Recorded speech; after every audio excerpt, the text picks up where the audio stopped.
We are kicking off today with SmackDown as Solo Sikoa opened the show with a promo, but there was a very unfortunate botch before he and the Bloodline even stepped into the ring. An issue with the video screens used for the entrance meant that instead of Bloodline, the group arrived with the word loo behind them, which is British slang for a toilet. Potty humor or not, Solo vowed that he will still be head of the table, tribal chief, and holder of the Ula Fala after Raw's debut on Netflix on January 6th when he faces Roman Reigns. Sikoa added that Roman Reigns can go hop on a boat to the island of irrelevancy and finally acknowledge him as the two prepare to compete in tribal combat very soon. This match will determine the one true tribal chief and could be for a tribal championship title, which WWE has reportedly been talking about introducing next year. As for Sikoa's promo, the verbiage is what one would expect, though the "what" chants did clearly rattle Sikoa as he rambled on in his promo we've all heard before. In 2024, the "what" chant may be one of the most off-putting parts of wrestling programming, as over 2 decades after being introduced, it serves no purpose other than to disrupt a promo. Drew McIntyre, who has been on a Bloodline revenge tour since returning recently, came out to confront the new Bloodline, and he has a good reason to target Solo Sikoa. Fans will remember that Sikoa's main roster debut came at Clash of the Castle 2022, where he cost Drew his undisputed WWE Universal title match against Roman Reigns. This was arguably where the downward spiral for McIntyre began, and Sikoa said Drew had better be there for a good reason, to which Drew made clear he wanted to beat him down. McIntyre asked Solo if he wondered when Drew would come for him each night when he goes to sleep, and said that Solo caused his family pain and suffering, and as a result, his own misery. That said, McIntyre acknowledged that Solo's goal to destroy Roman Reigns aligns with his own plans, and said they have some sort of understanding, and Solo will eliminate Reigns for good. Before things could go any further though, Jimmy Uso arrived and attacked McIntyre with his crutch, revenge for last week's attack, as well as for Jay. The new Bloodline were confronted by LA Knight, Apollo Crews, and Andrade, meaning we didn't get a definitive answer as to what will happen with McIntyre and Sikoa. With that said, next week's Raw was taped in advance, so if you don't want to be spoiled, we recommend skipping the next 45 seconds of the video. On this week's Raw, Sami Zayn and Drew McIntyre brawled, which set up a match for the next episode of Raw, and during a Drew promo, Jey Uso returned to help Sami Zayn. The return of main event Jey, though, couldn't save Sami from taking his 18th loss in 3 years to the Scottish Warrior, but Jey speared McIntyre to make a statement. In a surprising move, though, the Bloodline appeared to take Sami and Jey out, which was a shock for fans given that Sikoa is one of the targets of McIntyre's revenge tour. It remains to be seen what's to come, but where do you see this angle going next? What do you make of the Bloodline helping McIntyre? Let us know down in the comments. Following his warning to Roman Reigns, Solo Sikoa sent a message on SmackDown as he, Jacob Fatu, and Tama Tonga defeated LA Knight, Apollo Crews, and Andrade. In case you're wondering what Apollo has to do with all of this, he was attacked by the Bloodline when arriving at the arena during the post-Survivor Series edition of SmackDown. Similarly, Andrade and Knight have also found themselves on the wrong end of Sikoa's group, hence this tag team match being confirmed for the show. The lengthy match saw the heels isolate Andrade, but the momentum changed when the former NXT champion made a hot tag to LA Knight. Just as Knight was cooking, an appearance by US champion Shinsuke Nakamura and Kinshasa to the megastar wiped Knight out at ringside. Back in the ring, Sikoa downed Crews before hitting a Samoan spike to get the win for the Bloodline in a match that was good, but felt unnecessarily long. It at least gave the Bloodline a much-needed win after their Survivor Series loss, though we have to wonder why Nakamura is continuing this feud with LA Knight. Surely after already taking the title from the megastar, Nakamura has no reason to continue to target Knight, and this seems like something of a logic gap in WWE's storytelling. Nevertheless, this match did what it needed to do, even if it took far longer than it needed to do so, and kept Nakamura's feud with LA Knight alive. After Saturday night's main event, Kevin Owens sent Cody Rhodes to the hospital with an assault and package piledriver, and this week, the Canadian had an ominous warning. In a dimly lit promo, Owens blamed Cody, the referee, Nick Aldis, and WWE management for what happened to Rhodes, and said he'd been screwed out of the WWE Championship.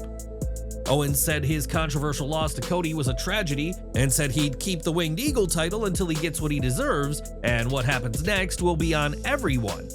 Owens has been feuding with Cody since Bad Blood over Rhodes' choice to team with Roman Reigns, and also sent Randy Orton to the hospital, and the Viper hasn't been seen since. Owens came close to winning the title at Saturday night's main event, but the ref was knocked down, and in the end, Rhodes got the win, infuriating the prizefighter. The post-show attack resulted in Cody being sent to the hospital while Owens left with the Winged Eagle title and had a confrontation with Triple H on the stage. Cody Rhodes didn't appear on this week's SmackDown, but the American Nightmare has been spotted for the first time following the attack by Kevin Owens. On Twitter, a fan shared a photo of Rhodes on the red carpet at Brandy Rhodes Yoga Studio in Georgia, and the undisputed WWE champion was sporting a neck brace. Rhodes is certainly selling the effects of the attack, which WWE has reported as axial compression of the cervical spine, as well as cervical strain with spasm. Knowing Rhodes, though, he won't want to be out of action for long, and there'll be plenty of payback aimed at Kevin Owens when the champ is 100% again. But what do you think Owens meant by what he said on SmackDown, and are you excited for a rematch? Who do you think will win? Let us know down in the comments. A Santa-suited Braun Strowman was the guest on the Grayson Waller effect, and the Aussie icon mocked Braun before Carmelo Hayes came out to challenge the ex-Universal Champion. Hayes was irate following last week's squash match loss, and Melo tried to keep Braun off balance in their rematch while targeting the repaired neck of his larger opponent. Melo tried to mock Braun's run around the ring, but ate a big boot for his troubles, but when Braun threw Hayes back into the ring, he was counted out by referee Jessica Carr. Backstage, a furious Braun chased Melo, only to be attacked from behind by him with a steel chair, and while he did go down, he didn't stay down for long. Strowman immediately got up and walked into the direction Hayes had gone, making clear this is a feud and that both men have unfinished business with each other. It remains to be seen what happens with Braun, and do you think Hayes has a chance of winning this feud? Or will this just be the latest setback for the first round draft pick? After all, Hayes' win this week was far from clean, and before this week, fans would have to go all the way back to September to see Carmelo get a pinfall win on TV. Could this feud turn Hayes' prospects around, or is this just the latest chapter of the downfall of Carmelo Hayes on the main roster? Let us know your thoughts down in the comments. Braun was certainly focused on dealing with Carmelo Hayes after his countout loss this week and had no time for Pretty Deadly or their planned musical. During the backstage segment, Kit Wilson and Elton Prince approached Braun, believing that after seeing him in action, Strowman was the right level of hideous to play their monster. Strowman silently took the flyer they handed him only to shove it back, and while Pretty Deadly asked him to think about it, don't expect to see Braun on Broadway anytime soon. Now, 2025 is going to be a massive year for WWE thanks in part to Raw's impending move to Netflix, but SmackDown is also set to undergo a massive change. This week, WWE updated its Where to Watch page where they give details about its weekly programming, and eagle-eyed fans spotted a change of times for the show. While SmackDown will remain on the USA Network, the show will move to 3 hours long from January 3rd, 3 days before Raw makes its debut on Netflix. Unlike Raw, SmackDown has moved to many networks and many nights over the years, and was originally on Thursdays when it debuted back in April 1999. It wasn't until September 2005 that the show moved to Fridays and would move to the CW in September 2006, before later moving to Fox and the USA Network. This extra hour is a huge change to SmackDown and should in theory give more talent the chance to compete on TV, though there are risks of audiences becoming fatigued. Whatever the case may be, the move to 3 hours will come within a matter of weeks as 2025 continues to shape up as a year of massive changes for WWE. On SmackDown, Johnny Gargano picked up a huge singles win over Alex Shelley, albeit thanks to a big assist from his DIY ally Tommaso Ciampa. Gargano has a long history with Shelley and the Motor City Machine Guns due to their time on the Indies, adding another layer of intrigue to this week's showdown. Both men asked their respective partners to stay in the back, but during the match, Ciampa came out to distract Shelley, prompting Chris Sabin to come out to ringside as well. In the end, Gargano got the win with a pinfall while grabbing the tights of Shelley, continuing DIY's heel turn that has already seen the pair win the WWE Tag Team Championships. It remains to be seen if the Guns will get a rematch for the titles they lost due to DIY's nefarious tactics, but on this night, it was the champions who walked away with the win. Do you think the Guns will win the titles back if a rematch takes place? Or will this new edge to DIY keep the titles around their waists? Share your thoughts in the comments below. More from SmackDown, and after advising Tiffany Stratton to stay away during the main event, Nia Jax teamed with Candice LeRae to challenge Bianca Belair and Naomi for the tag titles. As previously reported, Jade Cargill is injured, and though it seemed obvious that WWE would vacate the women's tag titles, Belair refused and Naomi stepped in to replace the Storm. This isn't entirely unprecedented, as last year Piper Niven replaced Sonya Deville as one half of the tag team champions and enjoyed a lengthy reign alongside Chelsea Green. In an interesting move, Belair was backstage with Naomi before the match and was ready to hand the title belt to Naomi, who refused, saying she wants to earn her status as champion in this match. That could suggest that Naomi is not Jade's attacker, as some have speculated, though wouldn't the attacker be trying to cover their tracks and act as honorable as possible? As for this title match, Jax and LeRae dominated Belair for the majority, cutting the ring in half, but Naomi was explosive when she got the hot tag and changed the mood. The Glow put the heels on defense, and despite the warning earlier, Tiffany Stratton came out, though any effort to help her allies backfired for Miss Money in the Bank. Stratton provided just enough of a distraction to Jax that Naomi was able to get the win over LeRae, making her first title defense since returning to WWE a successful one. There were multiple stories here, including the continued tensions between Jax and Stratton, as well as the possibility that Naomi was the one who took out Jade Cargill. She's certainly gained the most in Jade's absence, and this match was able to tell two storylines in one match that highlighted the women's division of the Blue brand. For many, a title win for Naomi has been long overdue in WWE, especially considering her impressive, lengthy reign as Knockouts World Champion in TNA. As Trinity, she dethroned Deonna Purrazzo and retained against the Virtuosa, Alicia Edwards, and Mickie James, to name a few, before losing the title this past January to Jordynne Grace. That kicked off a banner year for the Juggernaut, while Naomi returned to WWE shortly after, where fans had hoped she'd quickly find herself with a championship. Now Naomi has a title, even if the circumstances behind her reign are odd, and there's plenty of suspicion that she was the one who attacked Jade Cargill. But what do you think? Do you think Naomi took out her friend, and if not, who do you think is responsible? Leave your predictions down below. A promo filmed at Saturday night's main event was shown during SmackDown as new Women's US Champion Chelsea Green spoke about her historic victory.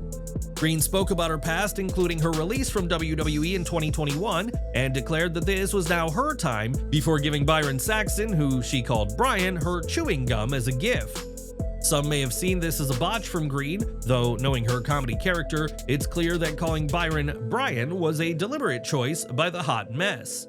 While Green spoke and Piper Niven watched on, though, fans may have noticed a random man watching from the background, hiding behind some production crates. There's no word on who this mystery man is, but it seems everyone wants to hear from the brand new WWE United States Women's Champion.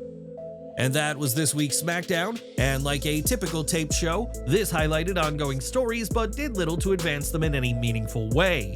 The highlight of the show was Drew McIntyre reiterating his hatred for Solo Sikoa, despite having a common enemy in Roman Reigns, and it's always good to see wrestlers having a memory. It makes sense for McIntyre to continue his crusade against those who've wronged him, and also planted the seeds for him to get involved with Sikoa's match with Reigns on January 6th.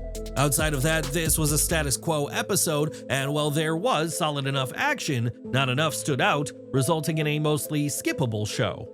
But what did you think of this week's SmackDown? Share your thoughts and opinions on the episode down in our comments section. In WWE, Bron Breakker is proving to be a force of nature and is representing his Steiner lineage well, even though he doesn't use his family's name. WWE Hall of Famer Scott Steiner is certainly pleased to see his nephew thriving as Intercontinental Champion, but now another family member is ready to get in the ring. Speaking to ESPN this week, Scott spoke about his son Brock and shared that the younger Steiner plans on becoming a wrestler in the future. Scott was certainly optimistic about his son's future in the ring, as he pointed out that Brock is a good athlete and claimed that the sky's the limit for him. If Brock is anything like his cousin Braun, then fans could be seeing another Steiner in WWE in the future, though right now, Brock is playing football for Jacksonville State University. There's no shortage of wrestlers who became major names in the ring after football, and will Brock follow in his family's footsteps and make it to WWE? Time will tell. Over to ROH, as this week's Final Battle pay-per-view saw Lee Moriarty put his Pure Championship on the line in an open challenge in New York City. That open challenge was answered by none other than Nigel McGuinness in his first match for ROH since 2009, and the Brit earned a huge reaction. Unfortunately for McGuinness, he was unable to win the title as he suffered his first loss inside the legendary Hammerstein Ballroom. This is just Nigel's third match since returning to action following a lengthy retirement, and though he didn't win the gold, don't be surprised if we see him back in an ROH ring very soon. McGuinness wasn't the only notable name to return at Final Battle, as during the Atlantis Jr. vs. Mansoor match, Danhausen made his long-awaited return to programming. The very nice, very evil star delivered a low blow to Mansoor's tag partner Mace, and his return earned a loud "holy shit" chant from the crowd in the Hammerstein. Danhausen's return comes after speculation about his time in AEW and ROH, with recent reports stating that creative pitches made earlier this year failed to materialize on TV. Family obligations and indie commitments complicated matters further, with AEW higher-ups believing Danhausen was more interested in the indies than working on AEW Collision. Now though, Danhausen has resurfaced in ROH, and given the reaction he got, fans will be hopeful that his appearance this week was just the start of a fully fledged comeback. Recently, WWE announced its newest show, WWE LFG, which will see legends of the ring mentor young up-and-comers hoping to earn a spot on WWE's roster. During the latest tapings, Shiloh Hill teamed with another star to face Anthony Luke and Tyra May Steele, and Shiloh was able to get the pinfall victory over Luke. This setback was especially tough for Luke, as his girlfriend, WWE superstar Maxxine Dupri, was at ringside to cheer on her boyfriend in the match. Fans may know Tyra May Steele by her pre-WWE name of Tamara Mensah Stock, as she is an Olympic gold medalist who signed with WWE in May of last year. But what do you think of all this? Would you like to see Anthony Luke partner on TV with his girlfriend? Share your thoughts and feedback down below in the comments section. Back to ROH Final Battle now, as Jay Lethal was in action against QT Marshall, and for the match, Lethal brought back his popular Black Machismo character. The gimmick, a heartfelt tribute to Macho Man Randy Savage, brought a wave of nostalgia to fans in New York, as Lethal first debuted the character in TNA in 2006. Black Machismo didn't arrive alone, as he arrived with Karen Jarrett, who, in a nod to Sensational Sherry, was dubbed Sensational Karen. Interestingly, Marshall had a tribute of his own, as he was Marshall Madness and donned a similar look to Savage's time as part of the New World Order. The Battle of Macho Men saw Lethal get the win over Marshall, and this match was definitely one to watch for any fans of the late, great Hall of Famer. Did you like this match, and what do you think to wrestling characters paying tributes to other wrestlers? Let us know your opinions on this tribute down in the comments. And we're ending with WWE, and back in 2005, fans were introduced to a chubby-cheeked kid on SmackDown with no idea he'd grow up to be one of the company's most loathed heels today.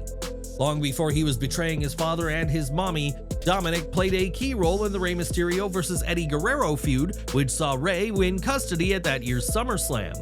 Speaking to the No Contest Wrestling podcast this week, Dominik opened up about Eddie's passing in late 2005, saying it sucks even more for him as an adult. Mysterio explained that now as a wrestler he can appreciate Eddie's work so much more, and it's helped him appreciate the time he got to spend with him so much more. Unfortunately, Dominik recently experienced another tragedy, as Rey Mysterio Sr., the uncle of WWE's Rey Mysterio, died this week. Rey Sr. was the grand uncle of Dominik, and on Instagram, Mysterio shared a tribute to Rey Sr. by sharing some video highlights of the late wrestler. As for Dominik, he'll continue to honor those who have inspired him, and the Judgment Day star will never forget his time being able to work with Uncle Eddie early into his WWE career. But what do you make of Mysterio's comments about Eddie? Do you see Dominik's work in the ring as a tribute to Latino heat? Let us know down in the comments.